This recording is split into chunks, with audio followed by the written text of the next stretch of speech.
கண்ணியமிக்க அல்லாஹ் நல்லடியார்களே, கண்ணியமான பெரியவர்களே, ஜுனைதுல் பகதார் ரலியல்லாஹு அன்ஹு அவர்கள் அவருடைய பதிவேட்டிலே ஒரு விஷயத்தை பதிவு செய்கிறார்கள். சகிப்புத்தன்மை, 4 தன்மைகளோடு எந்த ஒரு அடியான் இருப்பானோ அவன் உயர்ந்த அந்தஸ்தை பெறுவான் என்று சொன்னார்கள். ஒன்று சகிப்புத்தன்மை, மற்றொன்று பணிவு, கொடைத்தன்மை, நற்குணம், இப்படி என்று சொல்லப்பட்டது.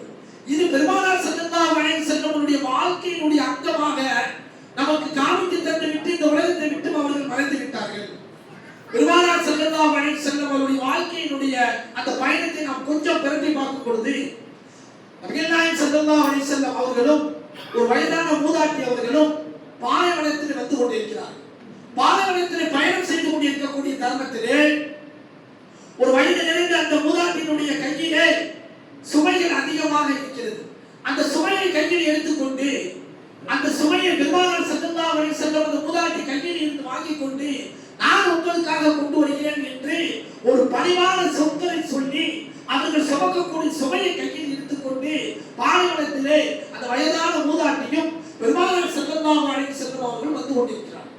வந்து கொண்டிருக்கக்கூடிய அந்த தருணத்திலே அந்த மூதாட்டியிடத்திலே கேட்கிறார்கள், நீங்கள் எங்கு செல்கிறீர்கள் என்று கேட்கும் பொழுது அந்த மூதாட்டியினுடைய வருகையிலே, பெருமானாருடைய வருகையிலே ஒவ்வொரு அசைவையும் ஒவ்வொரு அணுகுமுறையையும் அந்த மூதாட்டி அந்த பெருமானாரிடத்திலே பார்க்கிறார். அந்த பெருமானாரிடத்திலே பார்த்து கொண்டிருக்கக்கூடிய தருணத்திலே அவர்கள் சொல்கிறார்கள், மனிதரே, இந்த ஊருக்கு ஒரு மனிதர் வந்திருக்கிறார். அவர் எப்படிப்பட்ட ஒரு மனிதர் என்று சொன்னால் அவர் ஒரு பெரிய மந்திரவாதி, அவர் பெரிய ஒரு சூனியக்காரர், அவர் பேர் முஹம்மது. அவர் எது சொன்னாலும் மனிதர்கள் ஏற்றுக்கொள்வார்கள், அவர் எது சொன்னாலும் ஆமன்னா சல்லம்னா என்று ஏற்றுக்கொண்டு அவருடைய வழியை பின்பற்றி நடக்கிறார்கள். ஆனால் இப்படிப்பட்ட ஒரு மனிதரை யார் என்று எனக்கு தெரியவில்லை. நான் அந்த மனிதர் வந்துவிட்டால் ஆகையால் இந்த ஊரை விட்டு நான் விலகி சென்று கொண்டிருக்கிறேன் என்று பெருமானாரிடத்திலே அவர்கள் உரையாடி கொண்டு பயணத்தை தொடர்ந்து பயணம் செய்து கொண்டிருக்கிறார். அந்த பயணத்தினுடைய தொடர்ச்சியிலே அந்த மூதாட்டியினுடைய ஊர் வந்து விடுகிறது. அந்த மூதாட்டியினுடைய ஊர் வந்த உடனே, அந்த இடம் வந்த உடனே அந்த மூதாட்டியிடத்திலே பையெல்லாம் இறக்கி வைத்து நான் விடைபெறுகிறேன் என்று சொல்லும் பொழுது அவரிடத்தில் வந்த அந்த பயணத்தினுடைய தொடர்ச்சியிலே பெருமானாருடைய வார்த்தைகள், பெருமானாருடைய பணிவு, பெருமானாருடைய அன்பு, பெருமானாருடைய குணம், பெருமானாருடைய உபசரிப்பு எல்லாத்தையும் இந்த பெண்மணி அந்த வயதான மூதாட்டி பார்த்துவிட்டு நீங்கள் யார் என்று அந்த மனிதனிடத்தில் பெருமானாரிடத்தில் கேட்டார். அந்த பெண்மணிக்கு, வயதான மூதாட்டிக்கு பெருமானார் இவர்கள் தான் என்று தெரியவில்லை. அப்பொழுது நபிகள் நாயகம் ஸல்லல்லாஹு அலைஹி வஸல்லம் அவர்கள் சொன்னார்கள், அந்த மூதாட்டியிடம் நான் தான் முஹம்மது அந்த மனிதர் என்று சொன்னார்கள். அல்லாஹ் அக்பர்.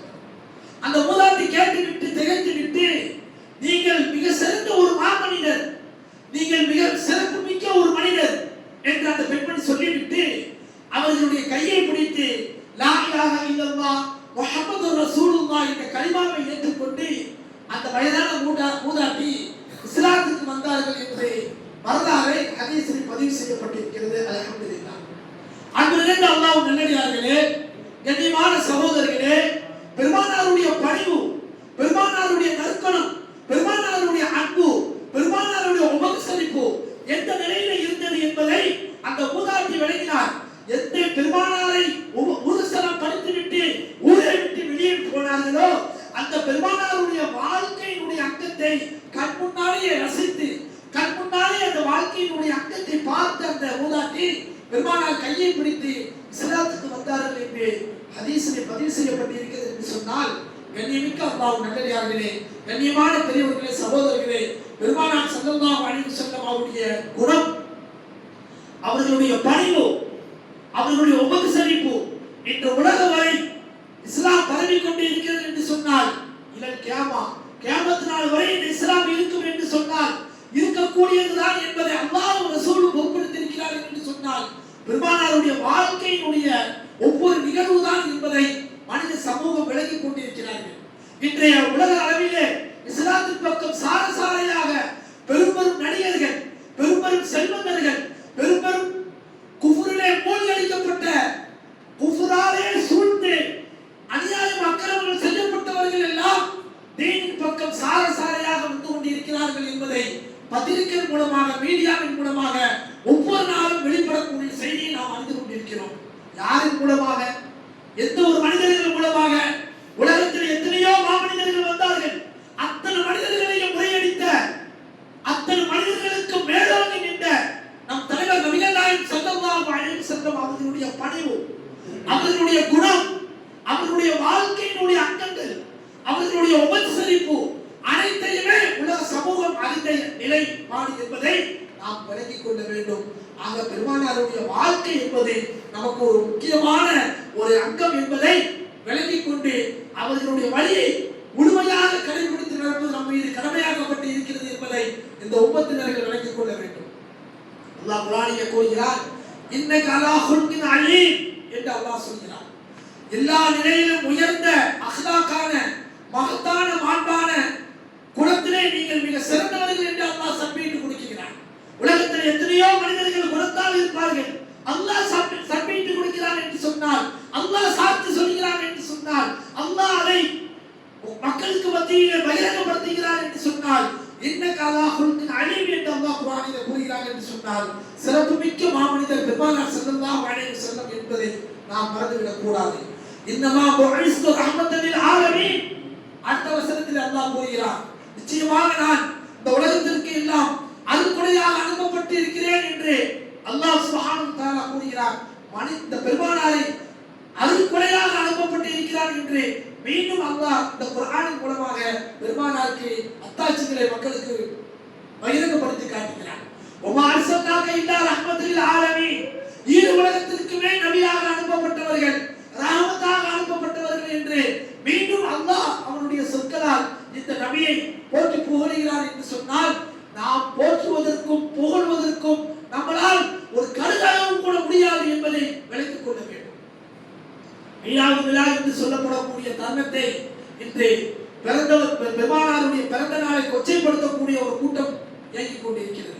அல்லாஹ் அவர்களையும் மீண்டும் பெருமானாருடைய புகழ் மாலையை நல்ல முறையில் புகழக்கூடிய ஈமானை அல்லாஹ் அவர்களுக்கு கொடுப்பானாக.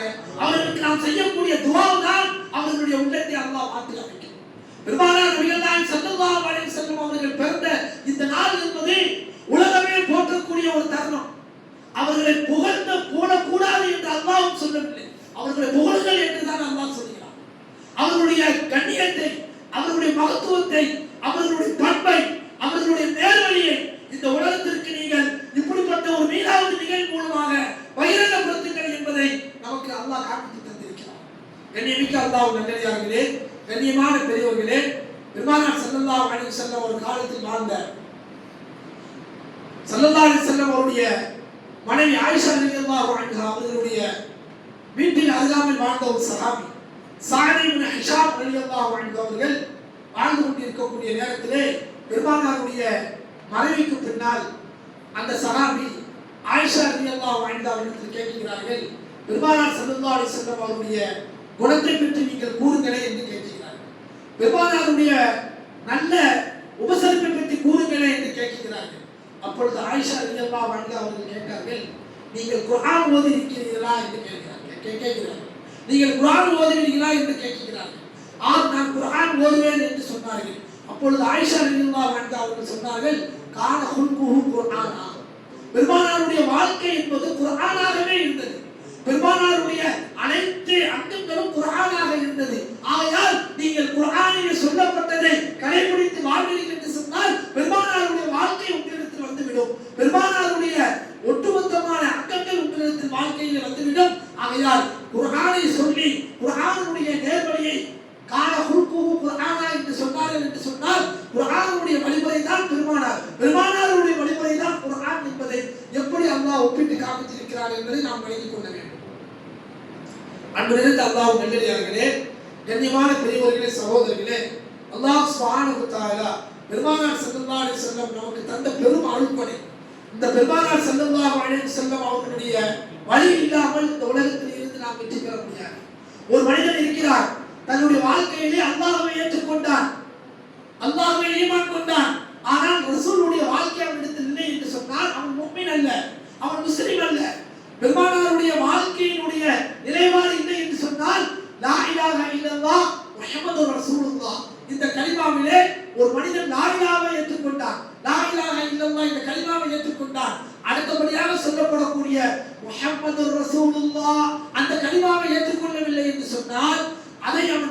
விட்டான் என்று சொன்னால் அவன் முஃமின் அல்ல, அவன் முஸ்லிம் அல்ல, அவன் ஈமான் உள்ள காமிலாக இல்லை என்பதுதான் இந்த ஹதீஸினுடைய விளக்கம். அப்போ லா இலாஹ இல்லல்லாஹ் முஹம்மதுர் ரசூலுல்லாஹ் என்ற கலிமாவோடு ஒரு மனிதனுடைய வாழ்க்கையிலே இருந்தால்தான் அவன் பரிபூர்ணமான ஒரு ஈமான்தாரி என்பதற்கு மிகப்பெரிய சான்றிதழ் எல்லாம் அல்லாஹ் குர்ஆனிலே கூறியிருக்கிறார். ஏனென்று சொன்னால் ஆதம் அலைஹிஸ்ஸலாம் அவர்களுடைய வாழ்க்கையை எல்லாம் நாம் அறிந்தவர்கள். ஆதம் அலைஹிஸ்ஸலாம் அவர்களை அல்லாஹ் மன்னிக்க மாட்டான் என்று முறையிட்டான். சொர்க்கத்தை கொடுத்தான், ஆதமுக்கும் ஹவ்வாவுக்கும் சொர்க்கத்தை கொடுத்தான். சொர்க்கத்திலே சைத்தானுக்கு மாற்றமான செயல்பாடுகளை அவர்கள் செய்தார்கள். அல்லாஹ்வுடைய சொல்லுக்கு மாற்றத்தை செய்தார்கள். ஆதம் அலைஹிஸ்ஸலாம் என்ன செஞ்சார்கள்? இந்த பழத்தை விட்டுவிட்டு எல்லாத்தையும் நீங்கள் அனுபவிங்கள் என்று சொன்னார்கள். ஷைத்தான் அந்த பழத்தை பிக்க வைத்து அவர்களை புசிக்க வைத்து ஷைத்தான் கெடுத்தான். அங்கிருந்து அல்லாஹ் சுப்ஹானஹு வ தஆலா துனியாவின் பக்கம் ஆதமையும் ஹவ்வாவையும் அனுப்பிவிட்டான். ஆனால் ஆதம் அலைஹிஸ்ஸலாம் அவர்கள் மாறு செய்ததினால் அவர்கள் தௌபாவை தேடிக்கொண்டார்கள். தௌபாவை தேடிக்கொண்ட நிலைகளை எல்லாம் குர்ஆனில் அல்லாஹ் நீண்ட ஒரு நிலையாக சொல்லி காட்டுகிறான். அவர்கள் செய்த அந்த தௌபாவை அல்லாஹ் மிக விரைவில் ஏற்றுக்கொள்ளவில்லை. அவர்கள் தௌபா செய்தார்கள். துன்யாவுக்கு வந்து ஆதம் அலைஹிஸ்ஸலாம் ஹவ்வா அலைஹிஸ்ஸலாம் தான் செய்த அல்லாஹ்வுக்கு மாறு செய்ததினால் தௌபா செய்தார்கள். தௌபாவை ஏற்றுக்கொள்ளவில்லை. ஏற்றுக்கொள்ளாமல் இருந்திருக்கக்கூடிய நிலையிலே மீண்டும் தௌபா செய்தார்கள். ஆனால் அவர்கள் ஒரு வார்த்தையை சொன்னார்கள். ஆதம் அலைஹிஸ்ஸலாம் என்ன சொன்னார்கள்? முஹம்மதுடைய துஆவினால் இறைவா என்னுடைய பாவத்தை நீ மன்னிப்பாயாக என்று அவர்கள் ஒரு வார்த்தையை சொன்னார்கள். அல்லாஹ் சுப்ஹானஹு வ தஆலா திகைத்து விட்டான். அல்லாஹ் திகைத்து விட்டு கேட்டான், இந்த முஹம்மதை பற்றி உங்களுக்கு எப்படி தெரியும் என்று கேட்டான். இறைவா, நீ வானத்தையும் பூமியையும் படைப்பதற்கு முன்பு உன் அர்ஷை நீ படைத்து வைத்திருந்தாய். அந்த அர்ஷிலே லா இலாஹ இல்லல்லாஹ் முஹம்மதுர் ரசூலுல்லாஹ் என்ற கலிமாவை நீ பதிவு செய்து வைத்திருந்தாய். நீ யாரை பிரியப்படுவாயோ, யாரை நீ அங்கீகரிப்பாயோ, யாரை நீ ஏற்றுக்கொள்வாயோ அவர்களை உன் பக்கம் நீ நெருக்கமாக வைப்பாய். நீ கிருபையாளன், ரஹ்மத்துல் ஆலமீன், ஈருலக இரட்சகன். நீ யாரை நீ பிரியப்பட்டாயோ அந்த ஒரு முஹம்மது ஒருவர் இருப்பார், அவர் வருவார் என்பதை நான் நினைத்தேன். ஆகையால் அந்த முஹம்மதின் பொருட்டால் என்னை நீ மன்னிப்பாயாக என்று அவர்கள் கேட்கும் பொழுது அல்லாஹ் சுப்ஹானஹு வ தஆலா எந்த விதமான விசறுதல் இல்லாமல், எந்த விதமான தடை இல்லாமல் உங்களுடைய பாவங்கள் அனைத்தையும் நான் மன்னித்து விட்டேன், உங்களுடைய தௌபாவை நான் ஏற்றுக்கொண்டேன், நீங்கள் செய்யப்பட்ட அனைத்து காரியத்தினுடைய மாறை நான் அங்கீகரித்து மன்னித்து விட்டேன் என்று சொன்னார்கள். என்று சொன்னால் அப்படிப்பட்ட ஒரு உம்மத்திலே நாம் உட்கார்ந்திருக்கிறோம். முஹம்மதுர் ரசூலுல்லாஹ் ஸல்லல்லாஹு அலைஹி வஸல்லமுடைய உம்மத்தாக நாம் இருக்கிறோம். இந்த உம்மத்தினுடைய கண்ணியத்தை, இந்த உம்மத்தினுடைய அந்தஸ்தை நாம் முழுமையாக இன்னும் பெறவில்லை. இந்த கண்ணியத்தினுடைய நிலையை முழுமையாக நாம் அடையவில்லை. அன்பு நிறைந்த அல்லாஹ் நல்லடியார்களே, கண்ணியமான பெரியவர்களே, சகோதரர்களே, நம்முடைய வாழ்க்கையிலே பெருமானார் ஸல்லல்லாஹு அலைஹி வஸல்லம் அவருடைய வழிமுறையை முழுமையாக பின்பற்றி நடப்பதற்காக வேண்டித்தான் இந்த உலகத்திலே அல்லாஹ் நம்மை வைத்திருக்கிறார். பெருமானார் ஸல்லல்லாஹு அலைஹி வஸல்லம் அவருடைய நற்குணம் என்பது எல்லோருடைய உள்ளத்திற்கும் வர வேண்டும். பெருமானாருடைய பணிவு என்பது எல்லோருடைய நிலைக்கு வர வேண்டும் என்று பெருமானாருடைய வாழ்க்கையை நாம் முழுமையாக கடைபிடித்து நடப்பதற்கு கடுமையான முறையில் முயற்சி நாம் செய்ய வேண்டும் என்பதை இந்த மீலாதின் மூலமாக நாம் எடுத்துக்கொள்ள வேண்டும். அன்பு நிறைந்த அல்லாஹ் நல்லடியார்களே, கண்ணியமான பெரியவர்களே, சகோதரர்களே, நபிகள் நாயகம் ஸல்லல்லாஹு அலைஹி வஸல்லம் அவர்கள் ஒரு சமயத்திலே தொழுகை நடத்தி கொண்டிருக்கிறார்கள். சஹாபாக்கள் எல்லாம் தொழுது கொண்டிருக்கிறார்கள். அன்றைய காலகட்டத்திலே மஸ்ஜிதுக்கு பக்கத்தில் தான் பெருமானாருடைய வீடு. பெருமானார் வருவார்கள், தொழுகை வைப்பார்கள். அப்பொழுது பெருமானாருடைய அந்த தொழுகையிலே பெண்களும் தொழுகை வருவார்கள், சஹாபா பெண் மக்களும் தொழுகை வருவார்கள். எல்லோரும் தொழுது கொண்டு இருக்கக்கூடிய நேரத்திலே ஒரு சமயத்திலே வேகமாக தொழுகையை முடிக்கிறார்கள். வேகமாக தொழுகையை முடிக்கும் பொழுது நபிகள் நாயகம் ஸல்லல்லாஹு அலைஹி வஸல்லம் அவர்களிடத்தில் சஹாபி கேட்கிறார்கள், யா ரசூலல்லாஹ், பழமைக்கு மாற்றமான முறையிலே வேகமாக தொழுகையை முடிக்கிறீர்கள் என்று கேட்கும் பொழுது அப்பொழுது சொன்னார்கள், ஒரு குழந்தை அழுகக்கூடிய குரலை என்னுடைய காதிலே நான் கேட்டுக்கொண்டிருக்கிறேன். அந்த குழந்தை அழுது கொண்டிருக்கிறது. அவர் பசியினால் அழுகிறதா, தாயினுடைய தேட்டத்தினால் அழுகிறதா, அது எந்த நிலையில் அழுகிறது என்பதை என்னால் உணர முடியவில்லை. ஆகையால் அந்த தாய் எனக்கு பின்னால் நின்று தொழுது கொண்டே இருப்பார்கள் என்பதை நான் அறிந்தேன். ஆகையால் அந்த தாய் தன்னுடைய பிள்ளையை பார்க்க வேண்டும், தன்னுடைய பிள்ளையை உபசரிக்க வேண்டும், தன்னுடைய பிள்ளையினுடைய நிலையை அறிய வேண்டும் என்பதனால் அற்புதமாக முடித்தேன் என்று சஹாபாக்களுக்கு மத்தியில் சொன்னார்கள். அன்பு நிறைந்த அல்லாஹ் நல்லடியார்களே, பெருமானாருடைய பணிவு, பெருமானாருடைய நற்குணம், பெருமானார் இந்த உம்மத்தின் மேல் வைத்த அன்பு, பெருமானார் இந்த உம்மத்தின் மேல் வைத்த பாசம், அப்போ உலகத்திலே வாழக்கூடிய தருணத்திலே அமலாலும் இபாதத்தாலும் நீங்கள் மூழ்கினாலும் உங்களுடைய நிலையை நீங்கள் சீர்திருத்திக் கொள்ளுங்கள்.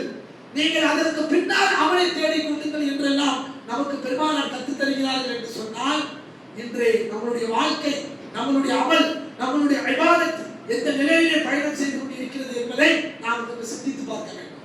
அன்பு நிறைந்த அல்லாஹ் நல்லடியார்களே, கண்ணியமான பெரியவர்களே, சகோதரர்களே, நபிகள் நாயகம் ஸல்லல்லாஹு அலைஹி வஸல்லம் அவர்களுடைய வாழ்க்கை என்பது முழுமையாக நாம் கடைபிடித்து நடப்பதற்காக வேண்டித்தான் இந்த உலகத்திலே நம்ம அல்லாஹ் ஹயாத் என்னும் ஒரு அங்கத்தை நமக்கு தந்திருக்கிறார்.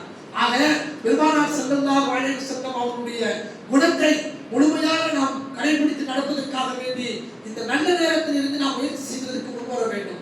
நாயகம் ஸல்லல்லாஹு அலைஹி வஸல்லம் அவர்கள் பணிவு, பண்பு, குணம் இந்த உம்மத்திற்கு பெரும் அருள்கொடையாக அல்லாஹ் தந்த ஒரு பெரும் பொக்கிஷம். இதை கொண்டுதான் நாம் என்ன செய்ய வேண்டும்? தன்னுடைய வாழ்க்கையினுடைய நிலையை மாற்றிக்கொள்ள வேண்டும். நல்ல முறையிலே ஹயாத் என்னும் ஒரு அங்கத்தோடு நம்மளை நாம் சீர்படுத்திக் கொள்ள வேண்டும் என்பதை நாம் நல்ல முறையில் எடுத்துக்கொள்ள வேண்டும். ஆனால் நிறைந்த அல்லாஹ் நல்லடியார்களே, கண்ணியமான பெரியவர்களே, சகோதரர்களே, பெருமானார் சொல்லித் தந்த வழிமுறை, நாயகம் ஸல்லல்லாஹு அலைஹி வஸல்லம் அவருடைய வாழ்க்கை வரலாறு பிரகாரம் நடக்கக்கூடிய நசீபை உங்களுக்கும் எனக்கும் உலகத்தில் வாழக்கூடிய அனைவருக்கும் அல்லாஹ் கொடுத்து நல்லது புரிவானாக. வாஹித் தவானா அல்ஹம்துலில்லாஹி ரப்பில் ஆலமீன். அஸ்ஸலாமு அலைக்கும் வரஹ்மத்துல்லாஹி தஆலா வபரகாத்துஹு.